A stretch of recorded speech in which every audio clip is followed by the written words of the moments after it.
Hello, good morning everyone. I am Vinod Singh and welcome to the current exam. आज की class में हम 22 फरवरी का करंट अफेयर्स करेंगे, जिसमें टाइम मैगजीन की तरफ से वुमेन ऑफ द ईयर, मुख्य आर्थिक सलाहकार पद पर उनका कार्यकाल बढ़ाया गया है, माउंट डुकोनो में भयंकर ज्वालामुखी विस्फोट हुआ है, अंतर्राष्ट्रीय मातृभाषा दिवस सेलिब्रेट हुआ है और सिमोलू महोत्सव का आयोजन किया गया है असम में, और दिल्ली में आयुष्मान भारत योजना को लागू कर दिया गया। तो इन सब के बारे में डिस्कस करने वाले हैं। ठीक है, तो चलिए शुरू करते हैं। क्वेश्चन नंबर 1, हाल ही में टाइम मैगजीन ने वुमेन ऑफ द ईयर से किसे सम्मानित किया गया है। ठीक है, तो देखो किसने, टाइम मैगजीन ने ये अवार्ड दिया। पहले ये टाइम मैगजीन ही करता है, कुछ समय पहले इसने पर्सन ऑफ द ईयर भी घोषित किया था, है ना, तो वो आपको पता होगा। तो टाइम मैगजीन की तरफ से क्या घोषित हुआ है, देखो पहले तो ये लिखो आप, पर्सन ऑफ द ईयर कौन थे, तो डोनाल्ड ट्रम्प, है ना, तो पर्सन ऑफ द ईयर। ठीक है, तो ये कौन थे। देखो आज थोड़ा राइटिंग का आप ध्यान मत देना, ठीक है, क्योंकि आज मेरी पेंसिल काम नहीं कर रही, तो इसी से काम चलाना पड़ रहा है। ठीक है, तो आप ये ध्यान देना प्लीज़, कर लेना मैनेज। ठीक है, देखो टाइम मैगजीन ने पर्सन ऑफ द ईयर किसे बनाया था, डोनाल्ड ट्रम्प को, और वुमेन ऑफ द ईयर अभी 14 महिलाओं को बनाया गया है। ठीक है, तो 14 टोटल चाहिए, 14 महिलाओं को बनाया गया है। उनमें से आपके लिए एक महत्वपूर्ण है, क्या नाम है उनका, पूर्णिमा देवी वर्मन। ठीक है, पूर्णिमा देवी वर्मन, ये इनका नाम आपने सुना होगा पहले भी कभी, कब सुना है ये बताना है आपको। ठीक है, तो पूर्णिमा देवी वर्मन आपके लिए ये नाम महत्वपूर्ण है, इनका नाम आपको ध्यान रखना है। और ये कहाँ की हैं, ये असम की महिला हैं। ठीक है, तो असम से रिलेटेड है इनका। और इन्हें देखो व्हिटली अवार्ड भी मिला है, आपने सुना होगा व्हिटली अवार्ड, है ना, कितनी बार मिला है व्हिटली अवार्ड। व्हिटली अवार्ड से घोषित सम्मानित किया गया है इनको। और एक और अवार्ड है, चैम्पियंस ऑफ द अर्थ, है ना यार, ये क्या, ठीक है, तो चैम्पियंस ऑफ द अर्थ, तो ये भी इनको ये अवार्ड भी मिला है। तो आपको ये देखना, व्हिटली अवार्ड 2 बार मिला है और चैम्पियंस ऑफ द अर्थ इन्हें कितनी बार मिला है, ये 5 बार मिला है इनको। ठीक है, चैम्पियंस ऑफ द अर्थ इनको 5 टाइम्स इनको ये अवार्ड मिला है, तो ये भी आपको ध्यान रखना है। अच्छा, तो इनको किस लिए दिया गया ये अवार्ड, तो ये भी आप देख लो। तो इन्होंने क्या काम किया है, एक काम किया है यार, सीरियसली कह रहा हूँ, आज प्लीज़ राइटिंग में माइंड मत करना यार, ठीक है, मैनेज कर लो, आज वाली बस क्लास में मैनेज कर लेना। तो देखो एक हरगिला पक्षी है असम में, असम का एक हरगिला पक्षी है, उसका संरक्षण के लिए इन्होंने बहुत काम करे हैं। ठीक है, तो उसके बारे में लिख लेते हैं। तो हरगिला पक्षी का नाम है, ये एक प्रकार का पक्षी है, उसके संरक्षण के लिए इन्होंने काम किया है। ठीक है, तो हरगिला पक्षी का संरक्षण, तो ये आपको ध्यान रखना है, क्योंकि ये भी क्वेश्चन में आ सकता है। तो ये आपको मेन पॉइंट है इसका। ठीक है, तो ये आपको इतना ध्यान रखना है। अच्छा, ये चैंपियंस ऑफ द अर्थ है, इनको तो 5 बार मिला, बट अभी लेटेस्ट में किसे दिया गया है, माधव गॉडगिल को। तो माधव गॉडगिल जी को ये अवार्ड अभी लेटेस्ट में मिला है। ठीक है, तो ये भी आपको इनका नाम इसलिए ध्यान रखना है। चलो ठीक है, तो ऑप्शन नंबर 1 करेक्ट आंसर है पूर्णिमा देवी वर्मन। अच्छा, चंद्रिका टंडन का नाम आपने सुना है कहीं, चंद्रिका टंडन का नाम आपने, मैंने कुछ लास्ट क्लासेस में कुछ कराया था, है ना, तो इनका नाम क्यों सुना था आपने, तो इनको, इनके अभी त्रिवेणी एल्बम का नाम है, त्रिवेणी एल्बम के लिए इनको ग्रैमी पुरस्कार मिला है ना। तो त्रिवेणी एल्बम लिखो आप, तो त्रिवेणी एल्बम के लिए इनको ग्रैमी अवार्ड से सम्मानित किया गया है, तो ये भी आपको ध्यान रखना है। ठीक है, तो ग्रैमी अवार्ड, चलो ठीक है, चलो ठीक है, नेक्स्ट करते हैं। मालाबार 2024 नौसैनिक अभ्यास कहाँ प्रारंभ हुआ, तो ये देखो ये किसके किसके बीच होता है, पहले तो देखो इंडिया, जापान, और कौन कौन से देश हैं, दो, यूएसए हो गया और ऑस्ट्रेलिया। ठीक है, तो इन 4 देशों के बीच में इसका आयोजन किया जाता है। अभी हाल ही में इसका आयोजन कहाँ किया गया था, तो विशाखापट्टनम में। ठीक है, तो विशाखापट्टनम में इसका आयोजन किया गया था, तो ये भी आपको ध्यान रखना है। और नेक्स्ट ईयर कहाँ होने वाला है, ऑस्ट्रेलिया में।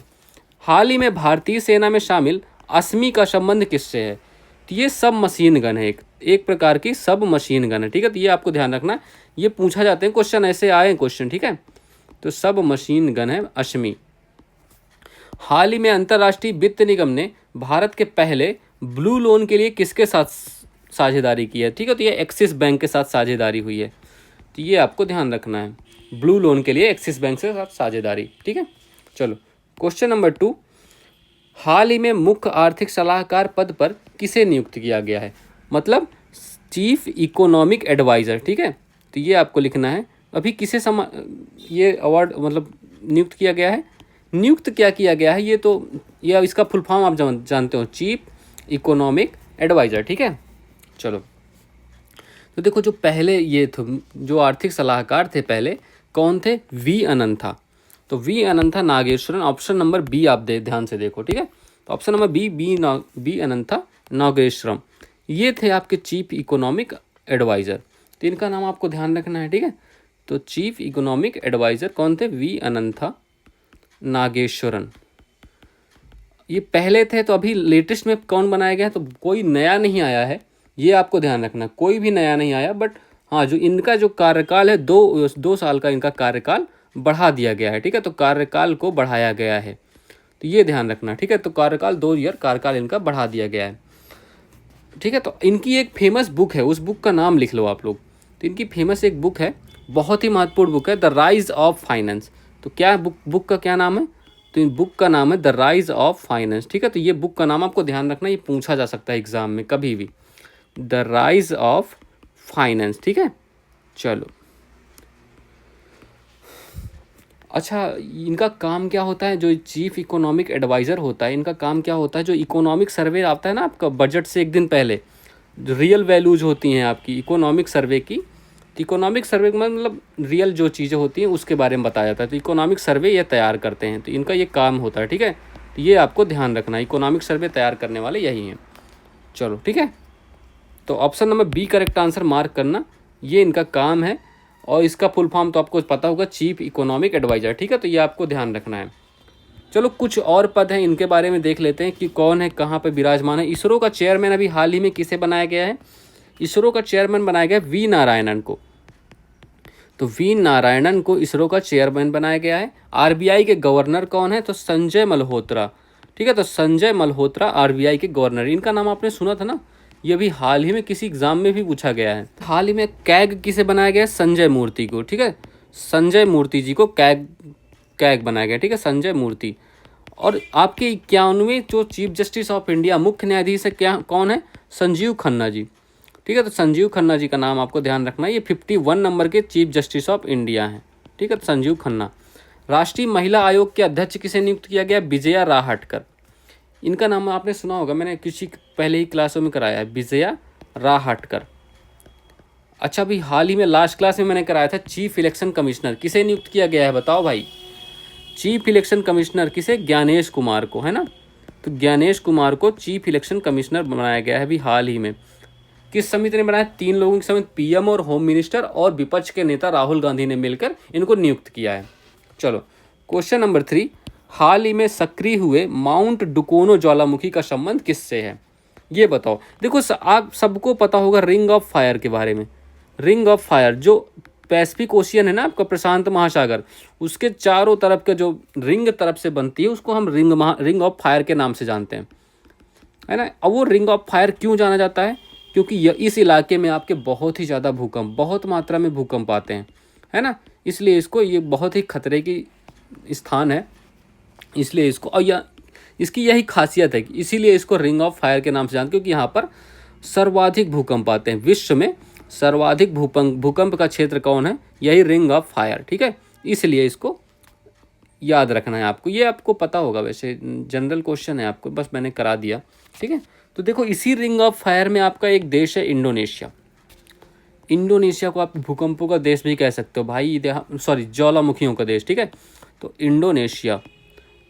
इंडोनेशिया के बारे में आप बताओ। तो इंडोनेशिया में एक पर्वत है माउंट डुकोनो, ठीक है। तो माउंट डुकोनो, आप ये नाम आप सुन रहे होगे, पहले से सुन रखा होगा या पता नहीं।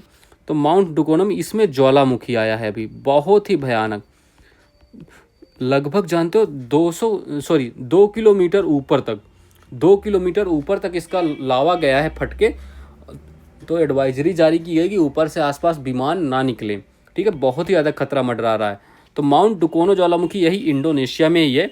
और इसकी ऊंचाई कितनी है? पहले तो 1087 मीटर इसकी ऊंचाई है, ठीक है, 1087 मीटर ऊंचाई है, और 2 किलोमीटर ऊपर तक लावा गया है, ये भी आपको ध्यान रखना है, ठीक है। तो 2 किलोमीटर ऊपर तक लावा, ठीक है, तो ये भी आपको ध्यान रखना है। चलो, इंडोनेशिया में और कौन कौन से इसके ज्वालामुखी हैं? आप माउंट सिनाबुंग, आपने नाम सुना है? माउंट सिनाबुंग, ये कहाँ है ये भी बताओ आप। सिनाबुंग, माउंट मेरापी, है ना, माउंट सिनाबुंग, माउंट एक मेरापी हो गया, और एक कौन सा है? और एक क्राकातोआ। ये तीनों कहाँ से रिलेटेड है? ये भी सब इंडोनेशिया की हैं, ठीक है। तो क्राकातोआ। चलो, तो ये भी आपको ध्यान रखना है। ये तीनों भी आपके कहाँ के, इंडोनेशिया के ही हैं, तो इनको भी आप ध्यान रखिएगा, ठीक है। तो option number C correct answer है, इंडोनेशिया।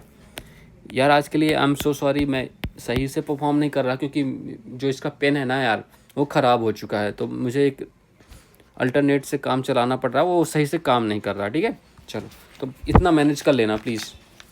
चलो तो ये कुछ और ज्वालामुखी हैं, इनके स्थान को बताना कहाँ है। किलौआ और मोना लोआ, ये दोनों ज्वालामुखी कहाँ स्थित है? ये दोनों हवाई आइलैंड।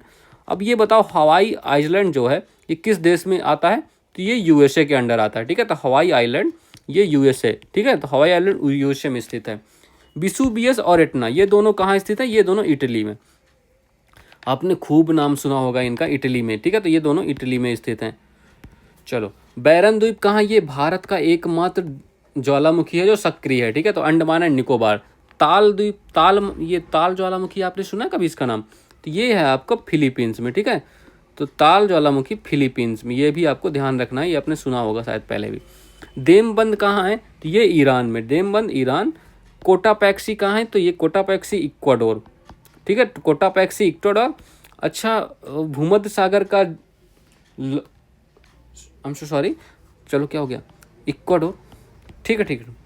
स्ट्रोम्बोली कहाँ है? स्ट्रोम्बोली कहाँ है? ये भूमध्य सागर में है, ठीक है। तो स्ट्रोम्बोली भूमध्य सागर, तो इनको भी आपको ध्यान रखना है कहाँ स्थित है। चलो क्वेश्चन नंबर 4, प्रतिवर्ष अंतर्राष्ट्रीय मातृभाषा दिवस कब मनाया जाता है? ठीक है, तो ये आप बताओ। तो अब ये मनाया गया mother language day, international mother language, है ना। तो इंटरनेशनल मदर लैंग्वेज डे 2025 का कब मनाया गया है, कब सेलिब्रेट किया गया है, ये बताना है आपको। हर साल कब मनाया जाता है आपको? अच्छा ये तो छोड़ो, आप ये बताओ इसकी शुरुआत किसने की थी 2025 वाला? अभी तो ये जो ये अंतर्राष्ट्रीय मातृभाषा दिवस है इसको स्टार्ट किसने किया था? ठीक है, तो इसको स्टार्ट करने वाला कौन सा देश है? बांग्लादेश, ठीक है। तो बांग्लादेश का नाम याद रखना है। और ये हर साल कब मनाया जाता है? 21 फरवरी को, ठीक है। तो हर साल 21 फरवरी को ये मनाया जाता है। इसकी थीम क्या है इस बार? देखो अभी इसके कितने 25 साल पूरे हुए हैं, तो थीम भी उसी के अकॉर्डिंग है, ठीक है। तो थीम भी लिख लो आप, थोड़ा लंबी है बट लिख लो। अंतर्राष्ट्रीय मैं इसको इंग्लिश में ही कर देता हूँ, आप इस समझ जाना। इंटरनेशनल मदर लैंग्वेज डे का रजत जयंती समारोह, ठीक है। तो अंतर्राष्ट्रीय मातृभाषा, चलो कोई दिक्कत नहीं, मातृभाषा दिवस का, यार सही से चल रही होती तो मैं आपको सब करा देता, चलो ठीक कोई बात नहीं। तो मातृभाषा दिवस का रजत जयंती समारोह, ठीक है। तो रजत जयंती समारोह ये इसकी थीम है, क्योंकि 25 साल पूरे हुए हैं, इसी के अकॉर्डिंग थीम भी रख दी गई है, ठीक है। कितने? 25 साल। चलो ठीक है, तो ये आपको ध्यान रखना है। अच्छा 20 फरवरी को एक और दिवस मनाया गया, उसका भी यहीं पर लिख लेते हैं, ठीक है। 20 फरवरी को कौन सा दिवस मनाया गया है? विश्व सामाजिक न्याय दिवस। क्या आपने सुना है पहले कभी? तो इसको भी लिखो, विश्व सामाजिक न्याय दिवस, ये भी सेलिब्रेट किया गया है, ठीक है। तो ये भी आपको ध्यान रखना है। चलो तो ये कब मनाया जाता है? ये मनाया जाता है आपका 20 फरवरी को। और इसका करेक्ट आंसर क्या है? इसका आंसर मार्क करना 21 फरवरी, ठीक है। तो 20 फरवरी मत मार्क कर देना। चलो तो 21 फरवरी इज़ द राइट आंसर। अच्छा आज के दिन 22 फरवरी को कौन सा दिवस मनाया जाता है? 22 फरवरी, तो देखो चलो 22 फरवरी को भी हाल ही में कौन सा दिवस आज मनाया जाता है? वर्ल्ड स्काउट डे के नाम से, ये भी आपको ध्यान रखना है। चलो हाल ही में मेजराना फर्स्ट क्वांटम प्रोसेसर किसने लॉन्च किया है? तो इसको देखो माइक्रोसॉफ्ट ने लॉन्च किया है, ठीक है। तो ये भी अभी हाल ही में लॉन्च किया गया है। चलो मानव निर्मित द्वीप पर बनने वाला देश का पहला अपतटीय हवाई अड्डा कहाँ प्रारंभ होगा? तो ये मुंबई में, ठीक है। तो ये मुंबई में प्रारंभ होने वाला है। हाल ही में पंकज आडवाणी ने 14वां एशियाई स्नूकर स्वर्ण पदक कहाँ जीता है? ठीक है, तो ये दोहा में भी प्रतियोगिता हुई है और दोहा कतर में ही इन्होंने स्वर्ण पदक जीता है। क्वेश्चन नंबर 5, हाल ही में सिमोलू महोत्सव का दूसरा संस्करण कहाँ प्रारंभ हुआ है? ठीक है, देखो कौन सा महोत्सव है? ये सिमोलू महोत्सव है, आपने इसको सुना होगा से भी। तो सिमोलू एक तरह का फूल है, ठीक है। तो सिमोलू महोत्सव, इसका आयोजन कहाँ होता है? पहली बात तो इसका आयोजन होता है असम में, ठीक है। असम में इसका आयोजन किया जाता है। क्यों आयोजन होता है? फूल खिलने का जश्न मनाया जाता है। एक प्रकार का फूल है, उसके खिलने पर जश्न में, मतलब देख लो फूल खिलने पर ये लोग त्यौहार मना देते हैं। तो फूल खिलने पर जश्न का माहौल होता है, उसी को सिमोलू महोत्सव के नाम से जानते हैं। और इस बार दूसरी बार मनाया गया है, ठीक है। सेकेंड क्रम है इसका, दूसरा क्रम है। कब मनाया गया है? 15 और 16 फरवरी, ठीक है। 15 फरवरी 2025 को 2 दिवसीय ये त्यौहार है, मतलब दो दिन मनाया जाता है। 2 डे फेस्टिवल है, ठीक है, 2 डे महोत्सव है। ये भी आपको ध्यान रखना है, ठीक है। अच्छा, ये सिमोलू एक प्रकार का फूल है। इस सिमोलू फूल को देखो वैज्ञानिक नाम क्या है, इसको किस नाम से जानते हैं? तो बोम्बैक्स सेबा, ठीक है। तो ये इसका वैज्ञानिक नाम है, इसी को हम सिमोलू के नाम से जानते हैं, ठीक है। सिमोलू एक प्रकार का फूल है, ये आप इमेज में देख सकते हो, ये फूल है। इसमें साइकिल यात्रा करते हैं लोग, ठीक है। तो सिमोलू फूल है, इसी के खिलने पर ये महोत्सव मनाया जाता है, तो ये आपको ध्यान रखना है। तो Assam option number D correct answer है, इसको मार्क करना। अच्छा, असम में और कौन कौन से त्यौहार हैं, तो ये भी लिख लो। एक तो हो गया बिहू, हो गया बिहू, तो आप सब जानते हो असम के बारे में, है ना। एक तो हो गया बिहू हो गया, ठीक है, बिहू हो गया। अम्बुबाची का मेला हो गया, अम्बुबाची का मेला हो गया, ठीक है। और कौन सा हो गया? अरे क्या हो रहा है ये आज, चलो समझ जाओगे तुम लोग। ऐसे अम्बुबाची का मेला हो गया। एक यहाँ पर वस्तु विनिमय मेला होता है, उसका मेले का नाम बता दो आप लोग, ठीक है। ये असम में ही एक प्रकार का वस्तु विनिमय मेला का आयोजन होता है, ठीक है। तो वस्तु विनिमय मेला का आयोजन होता है, जिसका नाम है जॉनबिल मेला, है ना। आपने सुना होगा, इसका नाम कराया है मैंने, ठीक है। तो जॉनबिल मेला के नाम से ये जाना जाता है, तो ये भी आपको ध्यान रखना है, ठीक है। चलो, option number D correct answer है इसका, ये ध्यान रखना। चलिए, कुछ और त्यौहार है, इनका बताना है कहाँ है। तो डेक्कन फेस्टिवल कहाँ आयोजित किया था? तो ये आंध्र प्रदेश में। और देहिंग पटकई फेस्टिवल ये कहाँ आयोजित किया था? देहिंग पटकई, अब ये आपने किया है, देहिंग पटकई ये असम में, ठीक है। तो देहिंग पटकई असम में। आइसलैंड टूरिज्म फेस्टिवल ये कहाँ मनाया जाता है? तो ये अरुणाचल प्रदेश में, ठीक है। तो ये अरुणाचल प्रदेश में। मोनपा फेस्टिवल कहाँ मनाया जाता है?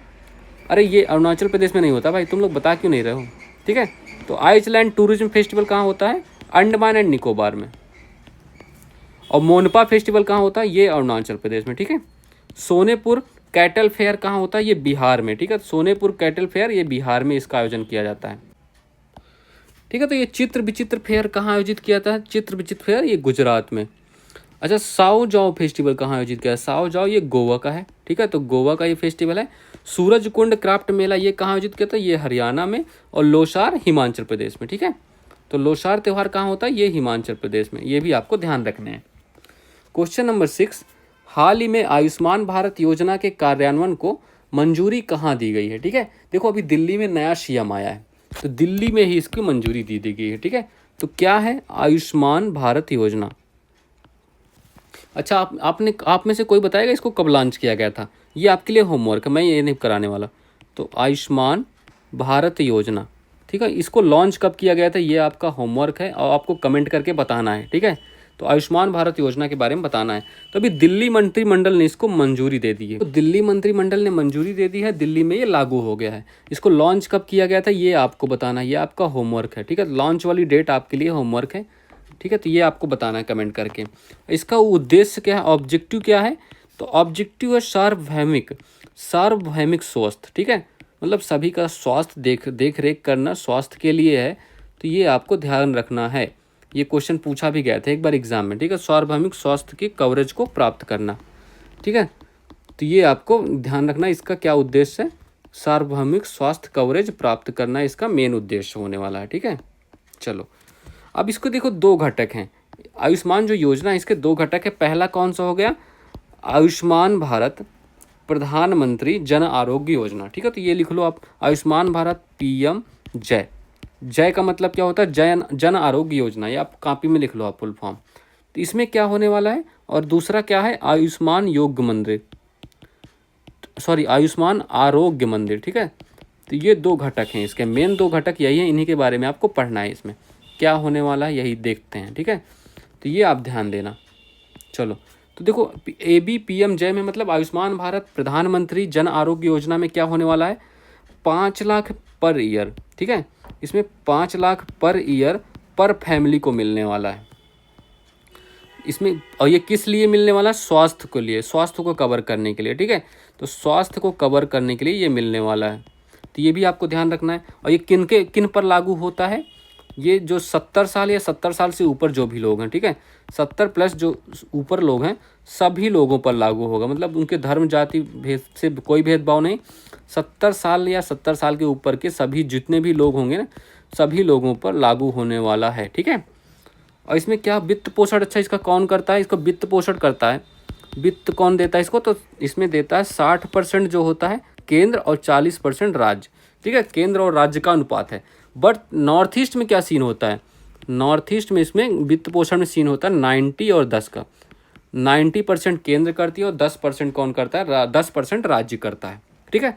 और आयुष्मान आरोग्य मंदिर में क्या है, तो इसमें जो स्वास्थ्य कल्याण वो केंद्र थे ना, वो 1.5 लाख केंद्र थे, ठीक है। 1.5 लाख ये जो स्वास्थ्य कल्याण केंद्र थे, इनका नाम बदल दिया गया है। इनका नाम बदल के क्या कर दिया गया है, आयुष्मान आरोग्य मंदिर के नाम से अब ये जाने जाएंगे, ठीक है। तो ये और योजना है, इनको बताओ। स्कूल ऑन व्हील्स ये कहाँ लागू की गई थी, तो ये मणिपुर में, ठीक है। तो स्कूल ऑन व्हील्स मणिपुर में। निजुत मोइना स्कीम ये कहाँ, ये असम की स्कीम है। श्रमिक बसेरा योजना ये कहाँ की है, ये गुजरात की। श्रमिक बसेरा योजना गुजरात। अबुश आवास योजना कहाँ की है, ये झारखंड की, ठीक है। और लाडला भाई स्कीम कहाँ की है, महाराष्ट्र। ये कुछ स्कीम इनको भी याद रखना है। चलो, so that's all. Please like करना, शेयर करना और सब्सक्राइब करना, ठीक है। चलो, so have a good day.